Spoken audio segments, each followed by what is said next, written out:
Hello, everyone, and welcome to McGill Cares webcast series supporting family and informal caregivers. I'm Claire Webster, a former caregiver, certified dementia care consultant, and founder of McGill University's Dementia Education Program. I work with a dynamic team of leading healthcare professionals to oversee the program, who include Dr. José Moret from the Division of Geriatric Medicine and Dr. Serge Gauthier, Professor Emeritus, formerly of the McGill University Research Center for Studies in Aging. McGill Cares is supported by the Amelia Saputo Community Outreach for Dementia Care.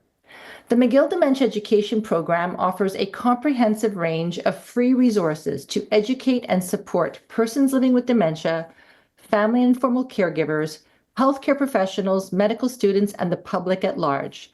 One of our most important resources is our Dementia Companion Guide, which can be downloaded for free, and it's currently available in 13 languages.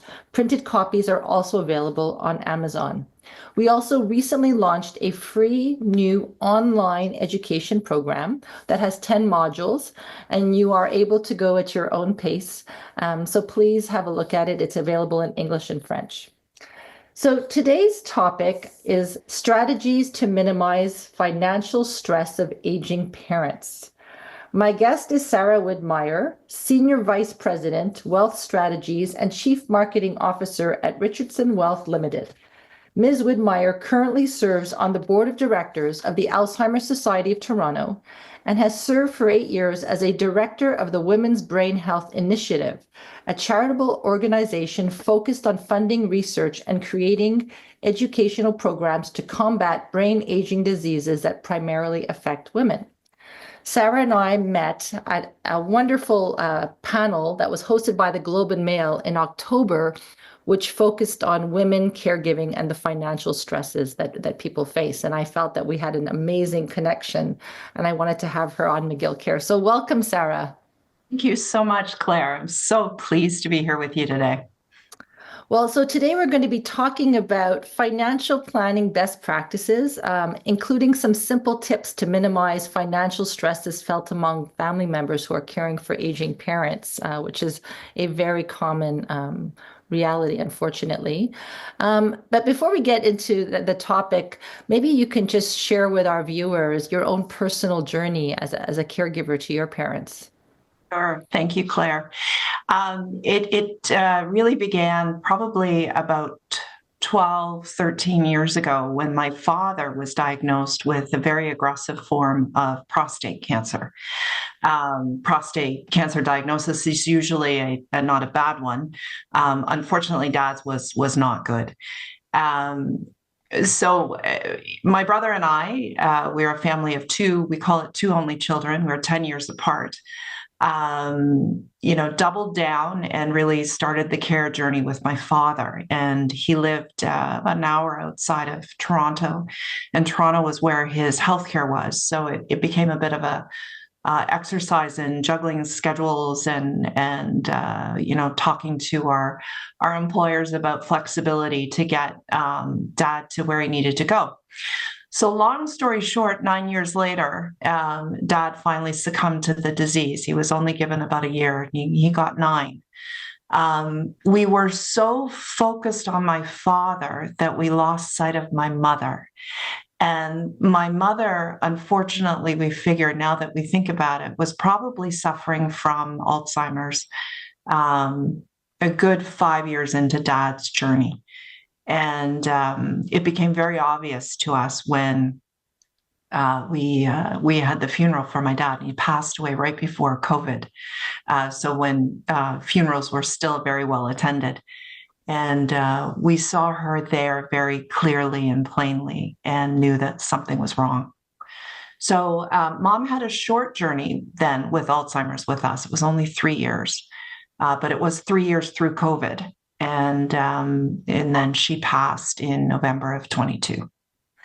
So that's kind of the chronological story. The emotional journey, as I'm sure many who are listening would identify with, and Claire, I know that you too had quite a journey. But I'm a working mom. two working parents, two daughters in the prime years of their need for their mom and their dad and support and coaching and guidance as they navigated high school and into university. It was grieving two parents in a short period of time through COVID was also incredibly difficult. And I would say that looking back, I probably suffered from depression as I moved through it and tried to be everywhere all at once and felt that I was nowhere and not giving anything my 100%. It's that superwoman syndrome, right? That we go through as women, and we're trying to keep all the balls in the air, right? Be the best wife, the best employee, the best mother, the best friend, right? And we often sacrifice our own health and well-being by not wanting to admit that we need help. Yeah. So like probably like you, I mean, I was a sandwich generation caregiver. Yes. You know, my father passed away in 2005, my mother passed away in 2016, and I had three young kids. And you know, I'm seeing now, so I'm in my mid 50s. I was in my late 30s when I was a caregiver, but now I'm seeing a lot of my friends beginning to start their caregiving journey. But you know, what challenges are we seeing when it comes to managing finances and the sandwich generation? Because we don't really think of financial preparedness, right? Because unless you're experiencing a family member that has a health issue, right? You don't even worry, you don't even think about that, right? So what are some of the challenges that we're currently seeing? It's a really good question, and I think it's gonna take a couple of questions and a couple of answers to kind of get to the root of it. But I think before I dive into some of the strategies, I think maybe painting the picture is a good idea.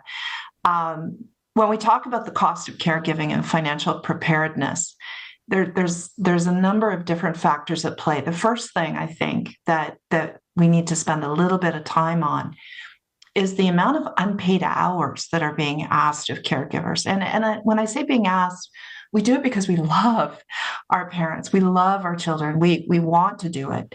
But there is a cost to that, and the cost is approximately 1,350 hours per year for caregiving.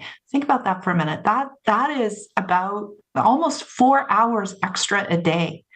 I don't know about your day, but my day begins at 7:00 and it kind of ends at 7:00 in terms of work. Where are you fitting those extra 4 hours a day in? Probably on the weekends. So in my case, what kind of fell to the wayside quickly was laundry, house care, cooking, groceries, helping with homework, editing research papers for my kids. Like there are things that start to fall. Thankfully, I had a very understanding employer, but many caregivers worry about their stability at work, how they'll be viewed at work.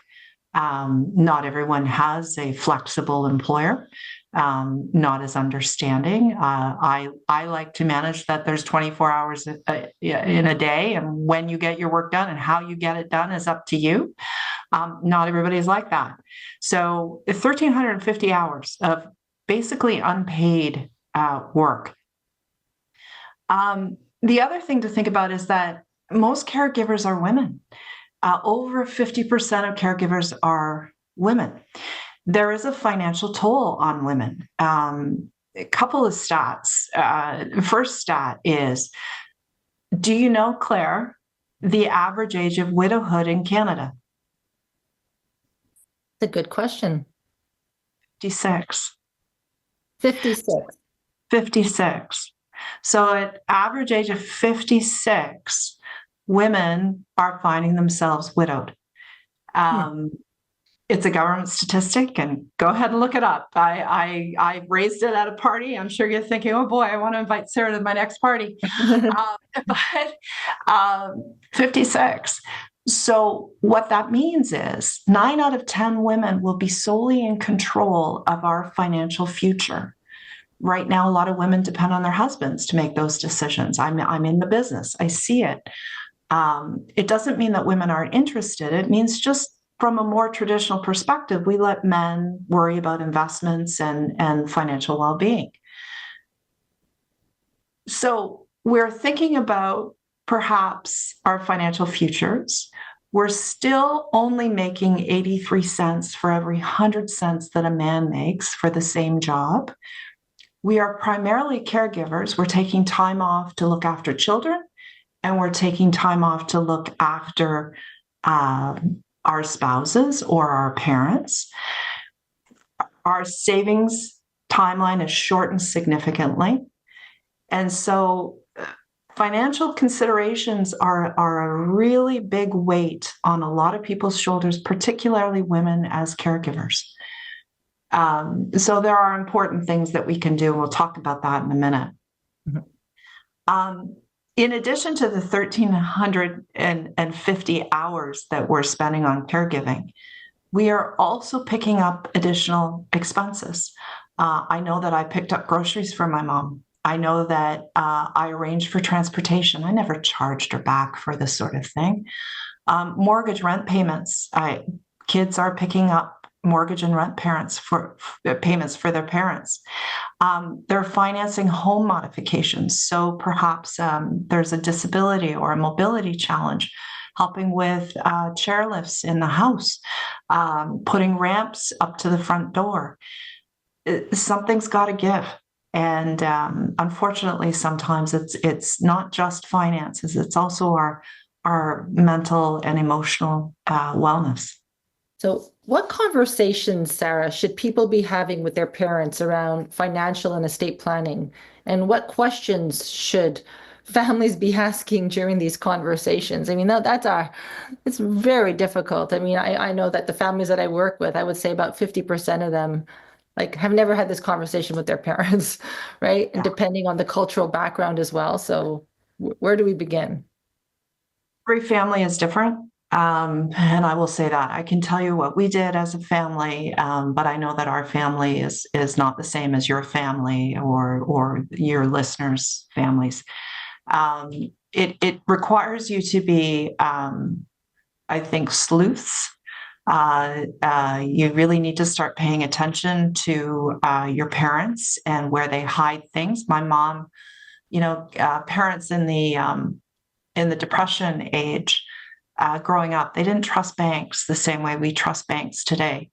So my mom in particular hid her safety deposit keys in an old ice cream tub at the back of a kitchen cupboard.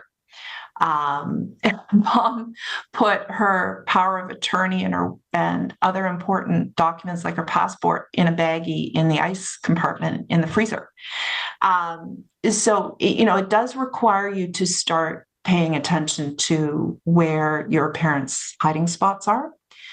My brother and my brother is also in the wealth management industry.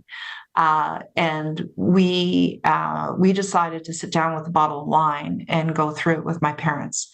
At that point, when we had that conversation, and I would say the earlier you start the conversation, the better, because the older they get, I think the more resistant they are to changes, particularly changes about moving out of the house. The house has wonderful memories in it for them. It's comfortable, it's familiar, it's usually where their friends are. So moving out of the house is an incredibly difficult conversation to have. But it really starts with, at least for us, it started with, we asked them what their final wishes were. Did they want to be buried? Where was Grandpa's plot? Do they want to be there? What do they want to do? And that discussion was actually fairly easy.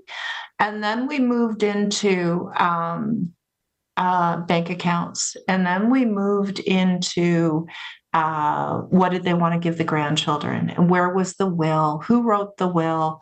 And just making tons and tons of notes. And then my brother and I was very lucky to have a great person to go through this with.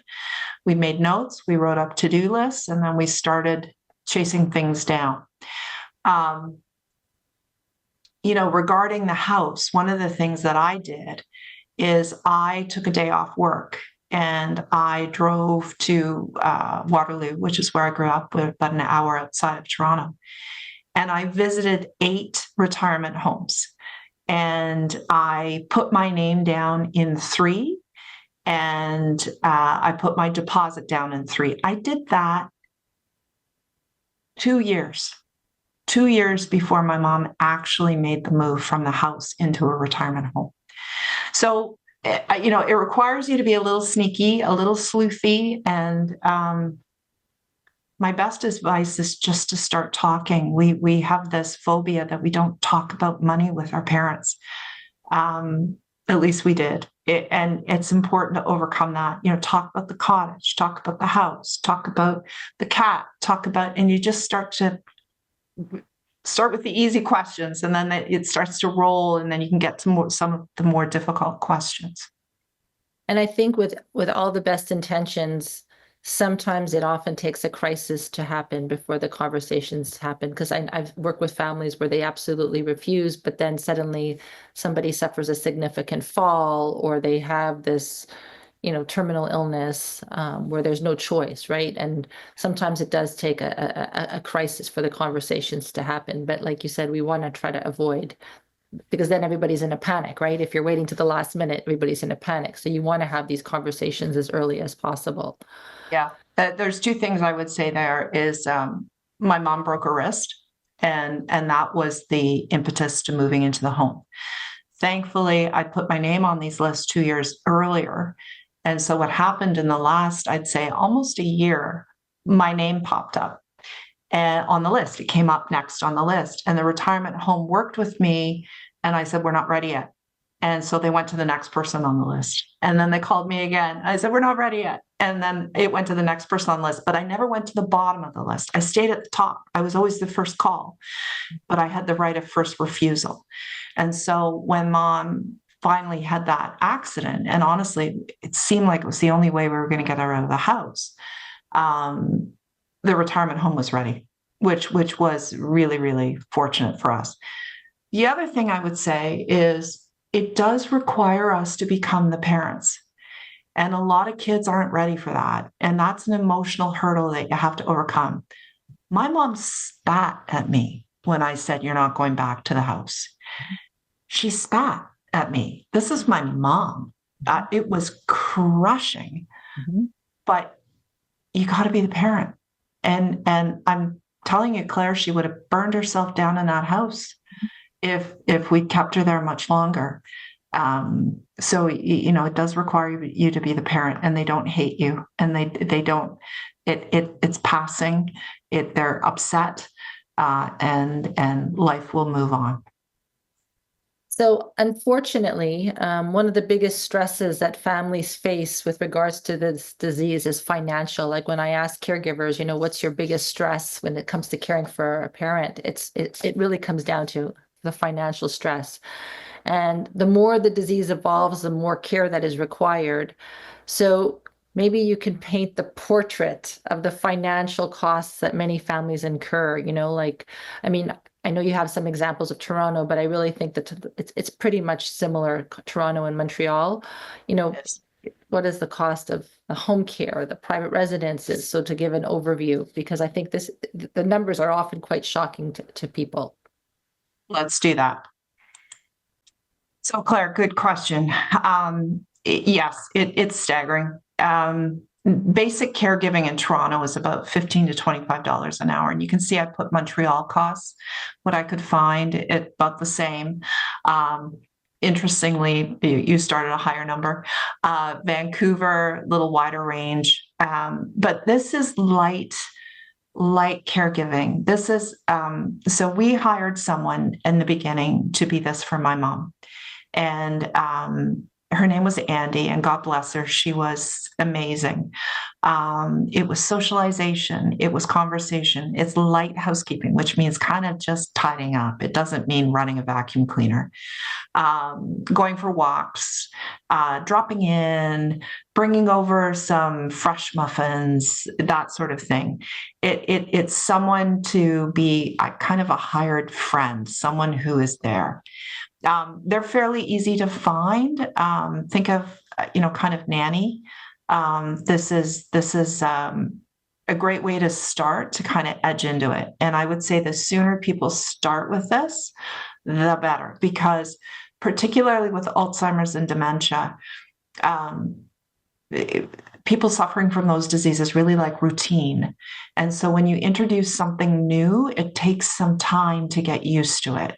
So I think one of the things we did right, we did many things wrong, but one of the things we did right is we introduced Andy when mom was still pretty with us and not suffering too badly from Alzheimer's yet. Now, if you want your hired friend to take your mom or your dad to the doctors or to the dentist or to an eye appointment or to the pharmacy to pick up drugs, that is going to be more expensive because they now need to be insured. They have to be able to drive, and now they need to carry some level of insurance to carry your loved one with them when they go drive somewhere. If you need nursing duties, so now I'm talking about washing mom's hair or cutting her nails or maybe being there while she bathes herself. If it's more intense and now she actually needs help bathing, you're looking at $35 to $60 an hour for personal care, not on top of the basic caregiving, but that's kind of the range of personal care, medical, making sure that mom's taking her medications 4 times a day and not mixing it all up, taking her blood pressure, that sort of stuff. That's if you're trying to keep mom in the house. If you're now talking about moving into a private, so when I say semi-private, private, I mean not government funded, and there's government funded options. I'm not an expert in that, but all I can say is getting your name on these lists as soon as possible is important because the lists are a country mile long. But in terms of private care, so now we're talking about covering meals, housekeeping, running the vacuum cleaner, doing the laundry. Many of these homes have doctors that cover a couple of different homes. So there's doctor visits, there's doctors on hand, there's nurses around, the medication routine, this sort of stuff. That can range anywhere from $2,000 to $12,000 a month. The average is about $6,000 to $8,000 across the country, but it's a staggering amount of money. It can go to $12,000. There are homes out there that, Claire, you and I would want to live right now in.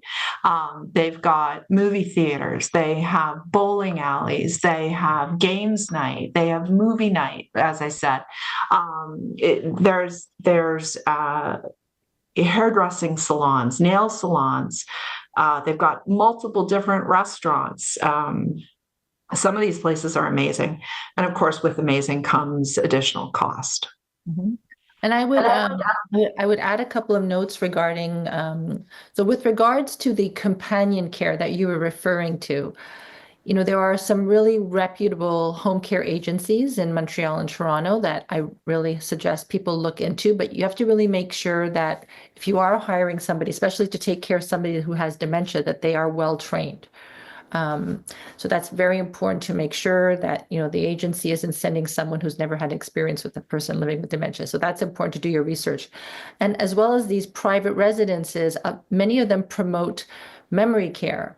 However, if your loved one is starting to display some verbal or physical behavioral challenges, which the disease does bring on, it's important to make sure that the residence has staff who are trained to be able to take care of. Because what I'm seeing more and more is that, families are making that big decision to transition a loved one into a private residence because, like as you mentioned, Sarah, the waiting list for the public system could go up to 2 years right now, at least in Quebec. And so they've made that difficult decision. But then the moment that a person is displaying any type of physical or verbal behavior, the family gets a call and they have like 2 weeks to come and take the person out. So it's important to ask the questions. It's important to make sure that if you're bringing somebody to a residence that is promoting memory care, it's not just about memory care. Can they handle, the behavioral challenges? What, like really ask those questions, because otherwise it becomes very devastating for families, that they've made that decision and then they have to take the person out. So really do the time to take your research. And what you had said earlier about, 2 years before going and taking the time to explore the different options, it really is important advice to take the time to be one step ahead. Sometimes people get the initial diagnosis and they say, well, we're not there yet. It doesn't matter though. You want to be prepared, right? So do your research and explore all the different options. It's one of the greatest tools you have is knowledge and research, and don't be afraid to ask the questions, and we go into denial. How many stages of grief? One of them is denial. We go into denial because you are grieving. You are grieving that you're losing your loved one. It may not be right this moment, but one of the awful things about this disease is you grieve all the way along. With every decline that your loved one has, you grieve the loss. And so, as you come to terms with it, you do go through a period of denial. At least I know I did. And you can't shut down. You can't shut down gathering knowledge and doing your legwork. It's so important. And, I'll tell you that we found a very good home in Waterloo, and they had a whole floor dedicated to memory. And it was a separate floor, a separate coded floor. And I spent some time, spend some time there, which is what I did. I sat there and I sat in the eating hall and I watched how the caregivers interacted with the loved ones. And I saw the rooms and I spent time there. Like, you really have to invest the time and the legwork. I'm glad you stressed it, because it needs to be stressed. It is one of the most important tools you have. So Sarah, working in the wealth management business or financial industry, what type of financial challenges or mistakes do families encounter when the person living with dementia is still managing their own money and accounts? Have you seen an increase in financial fraud, for example? This is such a dark topic. It's emotionally troubling for me. And thankfully, my mom was not a victim of this. But yes, we see this. It's important that, again, you need to think of your role. It switches. You are now the parent. And similar to taking the car away, which is something we had to do, which was an incredibly difficult discussion with my mom, who was fiercely independent. We needed to talk to her about her credit cards and about her bank. It was actually the bank manager that was one of the first people to call us to say, something's up with mom. He noticed that mom was spending a lot of time getting bank balances. One of mom's primary concerns was running out of money, as frankly, a lot of us have that concern, but hers was particularly strong. And so she was at the bank every day, sometimes twice a day, asking the same questions about how much money she had. There is something you can do, and you can set it up with your financial institutions. It's called a trusted care person, a TCP. And this is the person that the institution will call if they see an unusual transaction, or they think something is wrong, or someone is unable to make a financial decision. So that is something is super important to get established with the financial institutions. Some of the things that we did is we canceled mom's credit cards, and we put a small spending limit on one. you can do that. You can do that with kids. You can put a $500 spending limit on a credit card. That's what we did. We also moved her money around so that there was only a small amount ever in her checking account, so that if she did get, fished for some sort of payment or contribution or donation, that there was a very small amount of money in her checking account. And these are important things to do. Get your name on the bank accounts, set up joint accounts. This is important to do. It also makes, as the disease progresses, bill payments a lot easier, and monitoring of accounts. We put the mom's accounts on our phones, so we were always looking at the accounts. But it is a disgusting thing that is happening. Is preying upon the elderly and not just the ones with dementia, but all. There's elder abuse. There's so many things that we could talk about here that just make your blood curdle. But I would say those would be the top tips that we did, and the top tips that I would give to any clients. And I like the idea of contacting your financial institution and asking for that. What is it called again? It's a trusted care person at TCP. And I think you've got another question about financial wellness tips, and I mentioned it again actually on the slide. It's a critical one.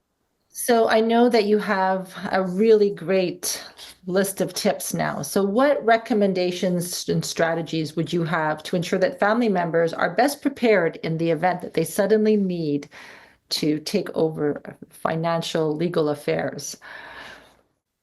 Great question, Claire. Let's go through some tips. I've got 4 of them. So the first one is put your own oxygen mask on first. You got to look after you first. You've got to deal from a position of strength as much as you can before you start to help and deal with others. So some tips. Emergency preparedness. The experts say that 6 months' income in a savings account is critical. For many of us, that's a luxury, but that is an aspirational goal. Try and sock away a little bit of cash so that you're not going check to check. Your own retirement, pay yourself first. There's many ways and means of doing this. Automatic payments out of your account, even small amounts matter. Sometimes we think that only if we have 1,000 or 2,000 or a bigger number, there's no point of making a contribution. There is a point of making a contribution. Every little bit helps. The next thing I would say is simplify your life. Many credit card companies offer automatic minimum payment amounts that come out of your account. Do it, because if you miss a payment, and of course you want to pay off that credit card every month, but if you miss a payment, it starts to impact your own credit rating. So say yes, set it up so that you know that if you completely forget or if you're late, the bank will pay the minimum payment on your credit card.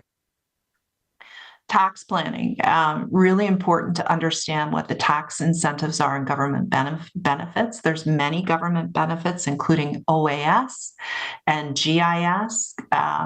There's disability tax credits available.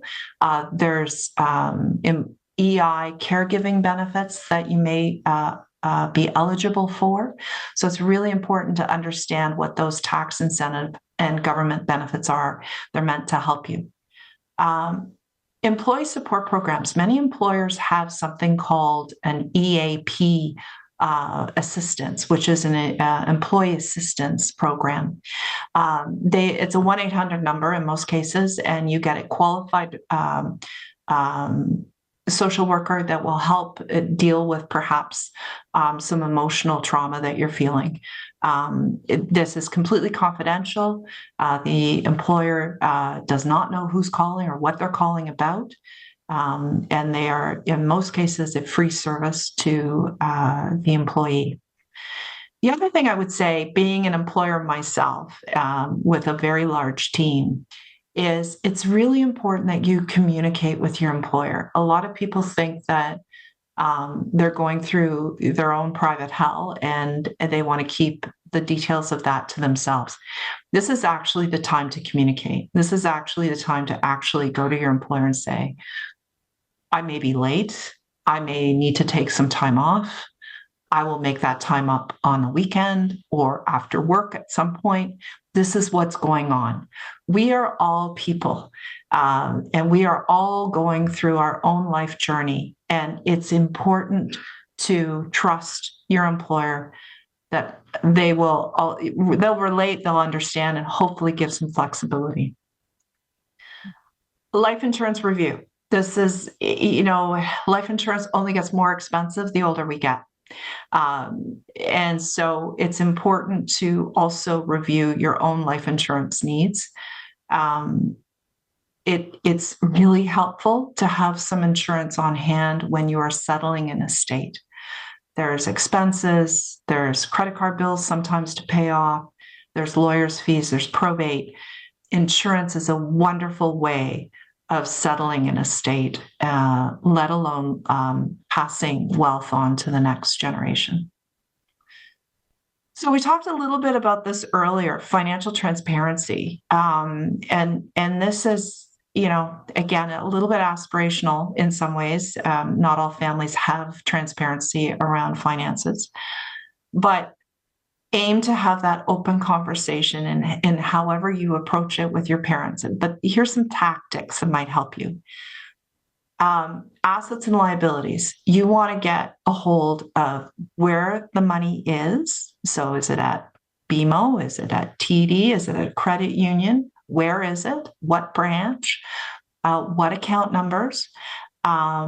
Safety deposits. This generation has safety deposits. Go with mom or dad to the safety deposit. See what's in that box. Find where the keys are. As I said, my mom's was in an old ice cream tub. Find where those keys are. Credit card statements. Get a hold of the credit card statements. Cancel the ones that aren't used or not needed. Really, they don't need one at this point. And lower those credit limits. Utilities, account numbers, loans, mortgages, rents. You want to know phone numbers of the bank managers. You want as much information as you can. Passwords. Oh my God, passwords. Passwords are like Dante's 7 circles of hell for most of us. For the elderly, oh my God. Write it down. Write things down. I know you're told not to write things down. You need to write things down. Get those passwords. Sources of income. Where are the sources of income? When do they come? How much are they? Payments, regular payments. When are they made? Who to? How much? Is there a will? Have you seen it? Get a copy. Powers of attorney, so critically important. Are they done? Get a copy.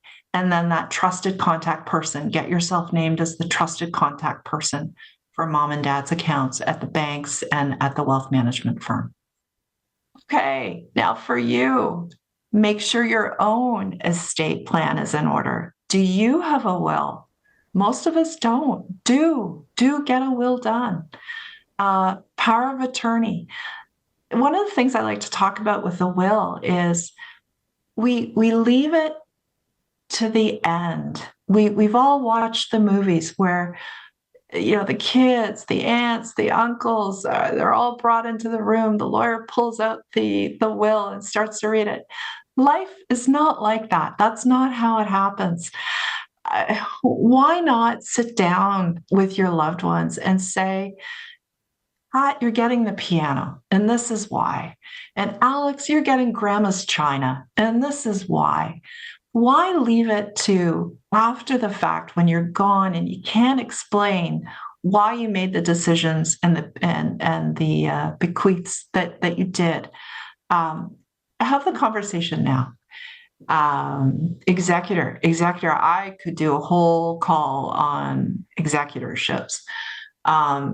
My mom had a very simple estate. She passed in November 22. My brother and I are both in the wealth management industry.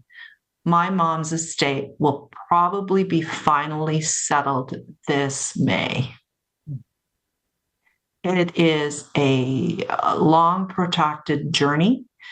It requires attention. And when you are asked to be an executor, think very carefully about it. It's an important role. It's a necessary role. But it comes with a lot of strings and complexities. So, Claire, that's another call that we should do. And then your own advanced care wishes. Do you want to try and retire in the home? Do you want to modify the home? Are we downsizing the home? Will you go to a retirement home? Do you want it to be in the neighborhood where you live? Do you want it to be close to your kids?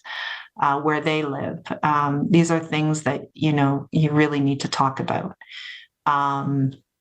Transparency, if there's one theme, get it out on the table and have the discussions. The sooner the better.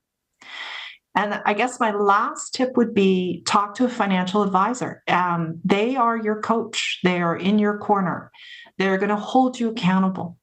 They're also going to give you peace of mind. A lot of people have not done a financial plan. It's one of the best things we can do to give ourselves peace of mind that financial matters are under control. There's a bank that says you're richer than you think. It's a great tagline because a financial plan actually does give you that peace of mind that things may not be as dire as you fear them to be. And that financial advisor, when I talked about government benefits and the rules and the tax incentives, your financial advisor will have all that information and make all of that accessible to you and make sure that you're availing yourself of all the help that you can get. A financial advisor really is that coach, and they will be with you on this journey. Thank you so much, Sarah, for all these amazing tips. And sometimes people will say, well, how do I get like a will or a POA? And sometimes it could be done by a notary or a lawyer. And, also taking into account in each province, you may have different rules and regulations about how much power a power of attorney has or the mandated protection. And there's so many different, legalities according to the provinces. But I think what's most important is to try to get all of this done as soon as possible. My husband and I, we too just took care of all of this a year ago and had sat down with our kids who are all in their 20s and said, okay, this is what you need to know, because we don't know what happens in life, right? We just don't. That's right.